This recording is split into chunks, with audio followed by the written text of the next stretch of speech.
está nuestro analista de Nodal conectado. Ah, bien. Así que te parece que después seguimos comentando eso y vamos con Alfio Finola, analista de Nodal y del OECID, que va a estar conversando con nosotras acá en Nodal. Qué alegría, Alfio, tenerte por acá.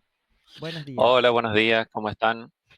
Hemos ¿Todo bien? tomado el estudio de Nodal, la gente del sur de El Córdoba, sur de quiero Córdoba. decirlo. Así es. ¿Viste? Acá igual Alfio de la capital alternativa del sur de Córdoba, ¿no? Del Imperio Cordobés. Del Imperio Cordobés. ¿Cómo estás, Alfio? Qué Muy bien que bien, nos muy bien. acompañes. ¿Ustedes? Muy bien, bueno, contanos un poco, bueno, siempre el Observatorio de Energía, Ciencia y Tecnología, del que forma parte Alfio Finola, analista de Nodal, nos cuenta o nos trae, ¿no?, un poco el trasfondo de lo que es, bueno, las relaciones diplomáticas, la rosca política, ¿no?, el verdadero fondo de la cosa. Contanos, Alfio, qué está pasando, ¿no?, qué determina. Hay en esta cumbre se habló de tierras raras, ¿no? Ya vamos a charlar de algunos acuerdos que se firmaron. Bueno, ¿qué significa o qué están leyendo ustedes, ¿no?, desde el observatorio? Bien, perfecto. Está muy buena la introducción que hicieron porque la Unión Europea en general tiene un aliado estratégico que ha sido siempre Estados Unidos, pero en su estrategia de diversificar las alianzas, me siento con eco, ahí bajo un poquito. En su estrategia de diversificar sus alianzas está manteniendo una relación estable con China, ¿bien? Sin embargo, lo que sucede es que está en esa disyuntiva, ¿no? Porque es parte está en el medio de la guerra comercial e intenta posicionarse como el tercer territorio en desarrollo.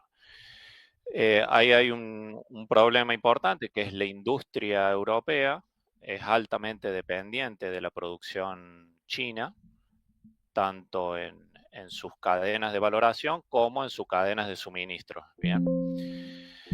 Eso se suma a que, si se puede ver la placa que les compartí, China tiene una ventaja estratégica, eh, independientemente de su capacidad productiva, tiene un gran stock de minerales críticos para esta nueva fase del capitalismo, en donde prima la industria vinculada a la digitalización, ¿no? ¿Qué es lo que sería la industria vinculada a la digitalización? Estamos hablando de el desarrollo de componentes que son extremadamente pequeños y sensibles para el intercambio de energía. Eso se llaman semiconductores. Bien, esos semiconductores, para poder ser tan sensibles en el intercambio de energía, necesitan minerales que conducen esa energía, que son distintos a los que comúnmente conocemos, como por ejemplo el aluminio. Esos minerales están identificados dentro de lo que conocemos como tierras raras. Bien. Y China no solo es Ahí el está el mapa. principal, hay otra placa, esa placa está muy buena, pero hay otra placa que Hay está en la otra carpeta de plaquita. materiales. Bueno, ahí lo acompaño. China no solo es el territorio en donde más tierras raras se encuentran, estas tierras raras son un conjunto bastante grande de minerales, no solamente es el lugar en donde más tierras raras se encuentran, sino que es el que más minerales diversos se encuentran dentro de las tierras raras, ¿no? Eso le da, en términos de reservorio de materia prima, un rol extremadamente importante, ¿no? Una capacidad gravitatoria. Pero a eso se le suma otra ventaja más, que China es una potencia industrial. Bien, a diferencia de lo que podría suceder con Argentina, Bolivia y Chile con el litio, que son un actor importante en términos de disponibilidad de recursos naturales, no somos una potencia industrial para jugar de la misma manera que juega China. Eso hace que China pase a ser un actor indispensable en el desarrollo tecnológico de esta nueva fase del capitalismo, ¿no? Como pueden ver ahí, China cuenta con más de del doble de recursos naturales por sobre su segundo. Bien. Eso hace que parte de la industria tecnológica dependa altamente de lo que de los recursos naturales que dispone China. Pero eso se le suma una variable más, como les decía, es una potencia industrial y lo que ha logrado China es posicionarse como el más grande procesador de tierras raras del mundo. Si bien es el primer país en términos de recursos, tierras raras dentro de sus territorios, su supremacía en términos de procesamiento de tierras raras es mucho más grande todavía. Eso hace que tenga un control geopolítico de la industria, de la industria tecnológica vinculada a esta nueva fase, ¿no? Que también explica Lucas Aguilera en su libro Nueva Fase. Por eso es que la Unión Europea es altamente dependiente de las relaciones con China. A eso se suma, como bien los datos que dijeron ustedes, tiene un déficit comercial que se agrava aún más porque la producción automotriz de China, que es especialmente la vinculada a la eléctrica o a la híbrida, que dispone de altos componentes tecnológicos, es muchísimo más competitiva que la alemana. Entonces, primero, una parte de la industria automotriz alemana está migrando a China y por otro lado, marcas chinas fabricadas en China están expandiendo sus negocios en el comercio europeo, incluido la fabricación de autos dentro de Europa. ¿Bien? Claro, que Esa parecía inversión imposible en extranjera otro directa momento, hace ¿no? que Europa cada vez más ¿Nos dependa de China. ¿Nos escuchás, Alfio? ¿Sí? No, eso, que parecía imposible que China pudiese competir en algún momento, ¿no? En la historia reciente parecía imposible que se pueda competir con la industria alemana, digo, y la industria europea de producción de automóviles. Sí, totalmente. Después hay algunas variables más. La Unión Europea, dentro de su territorio, cuenta con algo de tierras raras, especialmente en los países del norte, los países bálticos, y en Ucrania. Es parte una parte de la agenda de Donald Trump con respecto al conflicto entre Ucrania y Rusia. Lo han cubierto ustedes en algún programa hace unas semanas, digamos.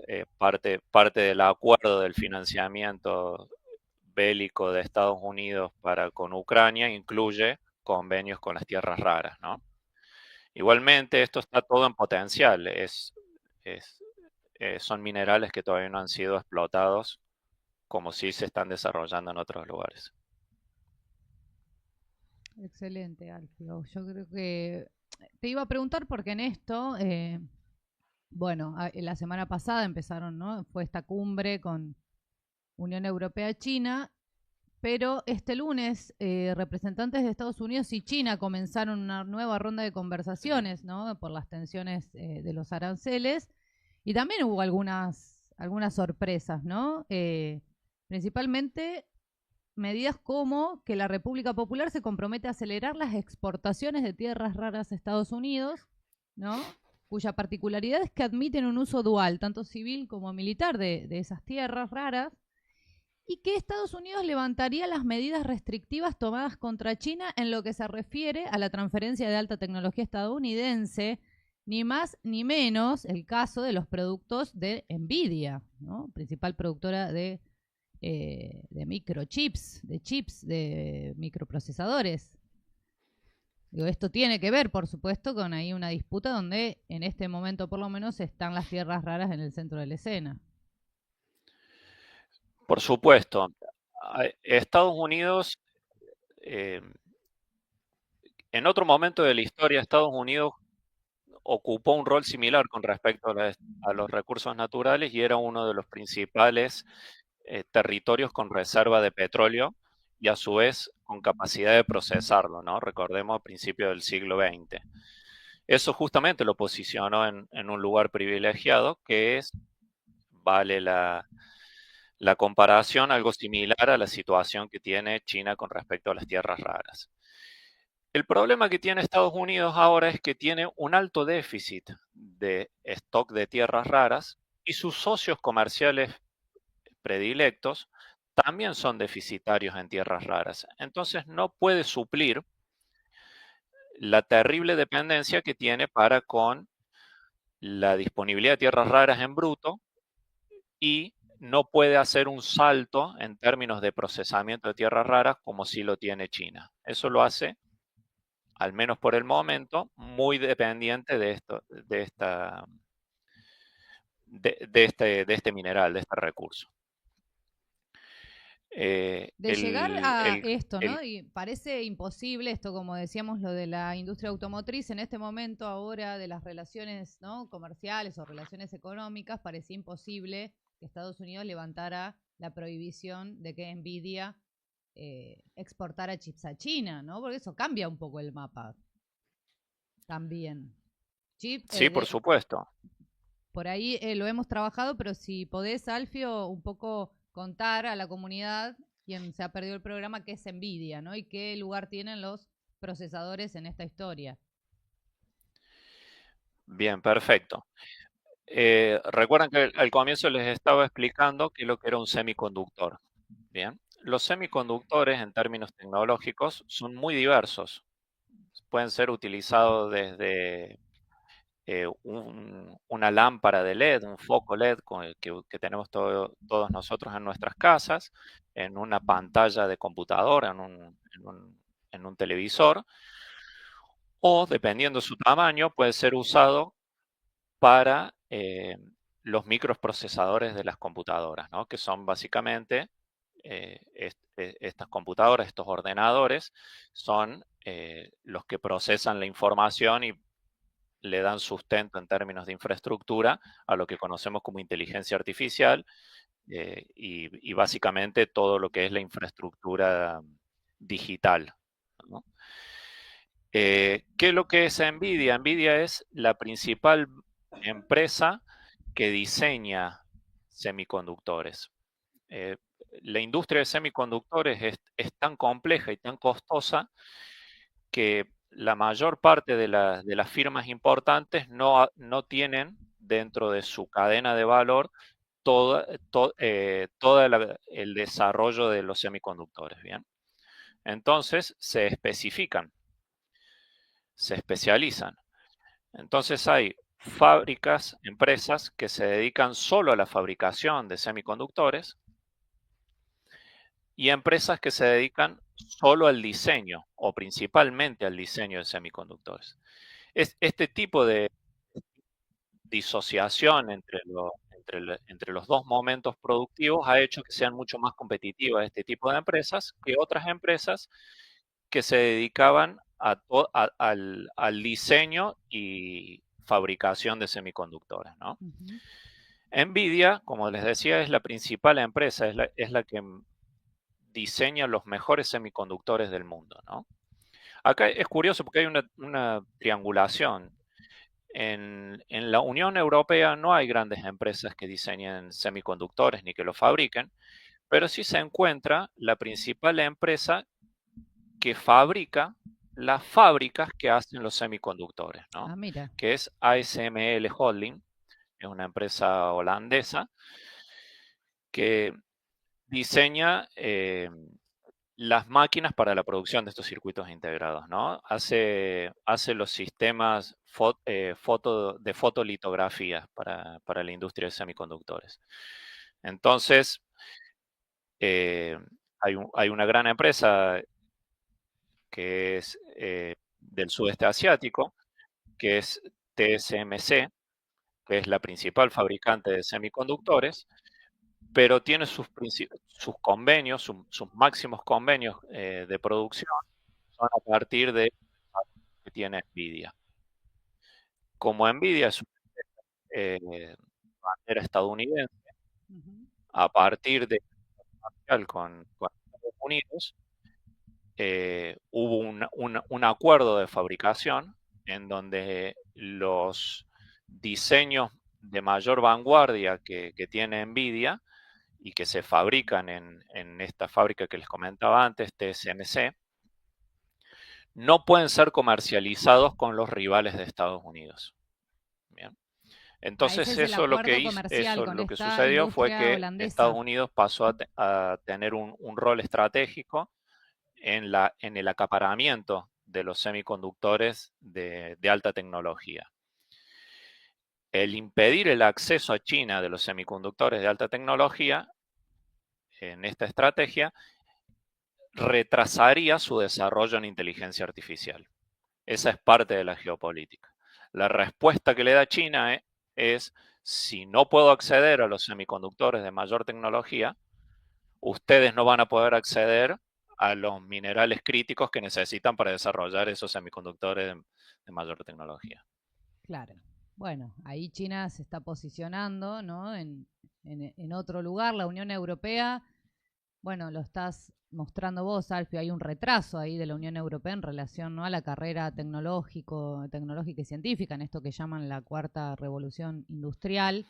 Contale a la comunidad, porque como lo hemos ya trabajado, decir, bueno, las tierras raras, ¿qué son? Bueno, uno de sus usos son semiconductores, ¿no?, que es una pieza clave que determina quién gana o quién encabeza la guerra tecnológica. Bueno, ¿para qué más se usan y a qué nos referimos cuando hablamos de tierras raras?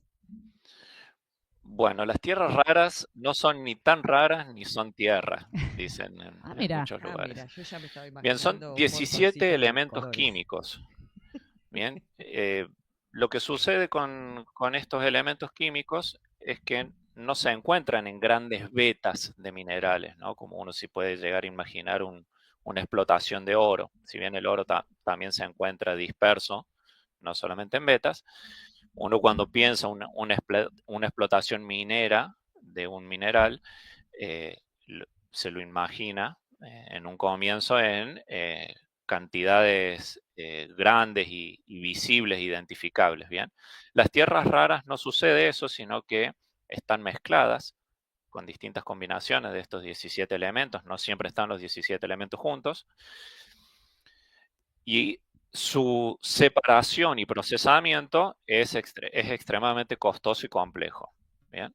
Estos elementos se caracterizan por tener propiedades magnéticas, luminiscentes, electroquímicas, que son extremadamente sensibles. Como les decía en un comienzo, es distinto a lo que nosotros conocemos como otros minerales metálicos.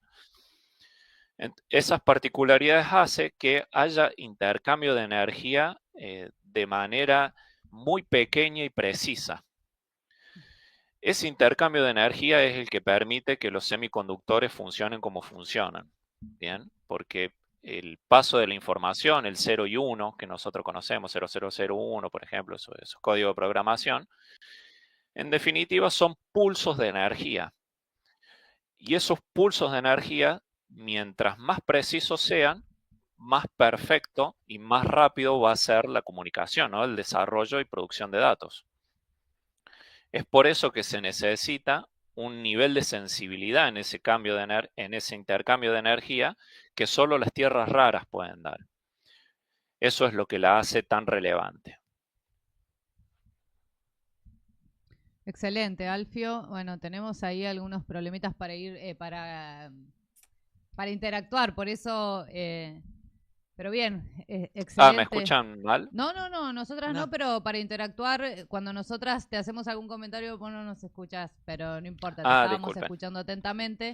Es fundamental, bueno, conocer esto, ¿no? Que se habla mucho, ya empieza a ser un tema de agenda, empezó hace rato a hacerlo, porque son, bueno, estos recursos estratégicos que China también tiene, ¿no? China, bueno, China va usando ciertos elementos para, ¿no?, la negociación, siempre está dispuesta a cooperar, a interactuar.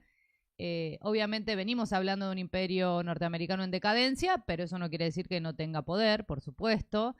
China también viene avanzando mucho, como el otro polo de esta contradicción que llamamos G2, de estos polos en disputa, pero viene un poco más atrás. ¿Eso sigue siendo así? ¿Estas condiciones podrían acelerar que China encabece o no es posible saberlo aún? Siempre el mundo de las redes es grande, ¿no? Es cierto esto que describís. China hoy en términos tecnológicos está retrasada. Algunos hablan de entre 5 y 10 años con respecto a Estados Unidos, especialmente en esto que estamos hablando, ¿no? En el desarrollo y diseño de semiconductores de vanguardia. Hay dos cosas para plantear, digamos, que, insisto, lo han trabajado en un programa que fue muy claro, es que eso no le impidió a China alcanzar algunos resultados sin tener esos semiconductores de alta tecnología, ¿no? ¿Cómo se hace eso? Con más semiconductores, calculo. Lo que le ha permitido desarrollar su propia inteligencia artificial, ha logrado mayores eficiencias en algunos lugares, pero en términos tecnológicos y en términos de mercado de esas tecnologías, todavía está rezagada. Lo que sucede es que si existe esta brecha de 10 años y pensando en todo lo que ha sucedido 10 años atrás del presente, podemos ver que los cambios han sido muy grandes. Entonces también podemos avisorar que de acá a 10 años va a haber cambios radicales en términos tecnológicos. Creo que el desafío de China o el de muchos países, incluso está para poner en el debate el rol de América Latina en este sentido, es tratar de prever qué es lo que puede suceder en términos tecnológicos de acá a 5 o 10 años para tratar de apuntar a ese objetivo, a ese destino, y acortar la distancia y no recorrerla en términos de competencia sobre el modelo tecnológico actual, ¿no? China está en ese camino, digamos, no tiene en su agenda tecnológica necesariamente lo mismo que tiene Estados Unidos, entonces busca sobresalir en otros nichos dentro de la digitalización del mundo, ¿no? Por supuesto. Entonces, por ejemplo, tiene un altísimo desarrollo en drones, en conducción de drones, tiene un gran desarrollo en el desarrollo de paneles solares. Entonces empieza a encontrar nichos en donde es más fuerte que sus competidores y al igual que lo ha hecho con las tierras raras, seguramente intentará imponer esa situación de dominio en un sector para controlar los otros. Clarísimo, Todo Alfio. está por verse, Estados Unidos ahora lo mismo. Se ve además en esto que nos contás una estrategia, ¿no? de China, que además hablar de China solamente, bueno, tiene muchísima complejidad, ¿no? Los intereses económicos, los actores económicos chinos, el Partido Comunista Chino, el gobierno, digo, bueno, hay ahí una... No se puede hablar solo de la China, ¿no? O el Estado-Nación chino como un solo actor, pero me parece que es claro en esto que mostrás, Alfio, la estrategia, ¿no? Y la paciencia estratégica de un imperio, ¿no? Que lleva años, ¿no? Que es milenario y que obviamente en esto que decís, que está 5 o 10 años retrasado en relación a la carrera tecnológica, bueno, también determina cómo juega, ¿no? Va un poquito atrás, con posibilidades, por supuesto, o bueno, ya determinando un polo que estamos hablando de G2, ya hablamos de China como el actor de contrapeso, la Unión Europea tiene que ir, ahí leía los comentarios, le dieron una sube y lo subieron a un bondi a Úrsula, claro, lo mandaron en bondi, en colectivo, en bus, dirían en otros países, en un tratamiento que, bueno, obviamente no hubo maltrato, pero sí se analizó en términos diplomáticos como un destrato interesante, ¿no? A líderes de la Unión Europea que en otro momento el mundo recibía ¿no? con todos los honores. Bueno, China no. Entonces, me parece importante. Lo explica esto que estás contando, digo, el trasfondo del dato LAM que bajaron en Bondi es este, ¿no? Como, bueno, China aumenta su poderío, se recrudece la disputa con Estados Unidos, pero a la vez se abren vías de negociación, como Nvidia, bueno, ahora habilitada quizás a venderle procesadores o microchips a a China, bueno, y el intercambio de tecnología que quizás cambie las reglas del mundo. Lo estuvimos charlando también hace unos días con el director de investigación, Lucas Aguilera, de que esto de Nvidia es un hecho a mirar, nos decía él, porque, por supuesto, bueno, empieza a abrir o empieza a mostrar que hay redes entre esa aristocracia financiera y tecnológica, como definimos desde el equipo de Nodal, que no sabe de fronteras a la hora de hacer negocios o a la hora, ¿no?, de enfrentarse a la guerra por la conducción de, bueno, de esta revolución tecnológica en curso. Eli, ¿tenías otra Sí, yo pregunta? en realidad para preguntarte un poco, bueno, ¿qué rol juega América Latina en todo bueno, tire y afloje, ¿no? Porque también es una región rica en recursos naturales y obviamente es parte de la ambición de estos grandes jugadores. Bien, primero, América Latina tiene en el mismo tema de lo que estamos hablando, ¿no? En los recursos naturales de esta nueva fase, tiene un rol extremadamente importante. Brasil es el segundo país o el segundo territorio con mayor reservas comprobadas de tierras raras.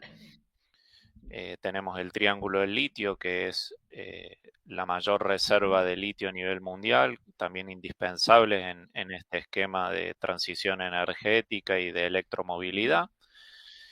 Y tenemos tanto en Argentina como en Chile y en Perú unas inmensas capacidades de disponibilidad, especialmente de cobre y aluminio, que si bien, como les comentaba, para los semiconductores no tienen el mismo nivel de protagonismo, para todo otro tipo de circuitos eléctricos, para todo otro tipo de intercambio de energía, en un mundo en el que se viene cada vez más electrificado, o sea, cada vez más la matriz energética, el consumo de energía va a estar basado por electricidad, entonces eso requiere un mayor montaje de infraestructura que traslade electricidad, y el cobre y el aluminio tienen en este caso un rol clave. América Latina pasa a ser en ese sentido un jugador muy importante, ¿no? ¿Qué debilidad tiene América Latina? Que no ha logrado tener una capacidad de procesamiento de estas materias primas. Y aquí es en donde yo insisto siempre, se termina todo el análisis porque empieza el juego de la política, lo que da la posibilidad, ¿no? El gran desafío de América Latina en este caso es lograr tener una agenda que le permita desarrollar gran parte de una estrategia que se complemente dentro de estas cadenas globales de valor en eslabones no tan subordinados como solo proveedores de materias primas, lo cual en una instancia en donde no hay rivalidades y hay un hegemón, es mucho más difícil que cuando hay disputa. Cuando hay disputa por recursos naturales entre dos potencias, como en este caso podría personificarse en los territorios de Estados Unidos y China, si bien estamos hablando también de empresas transnacionales, América Latina podría, siempre con el potencial, podría tener un rol eh, de valorización de sus materias primas, de negociar. Eso no lo estamos viendo, al menos no con la mayor parte de los acuerdos bilaterales. Sí, se está Países. cortando un poquito. ¿Me quieren contar algo? No, que se está cortando un Ah, poco al final. No sé si quieres repetir, porque no te escuchamos el pedacito final que nos decías.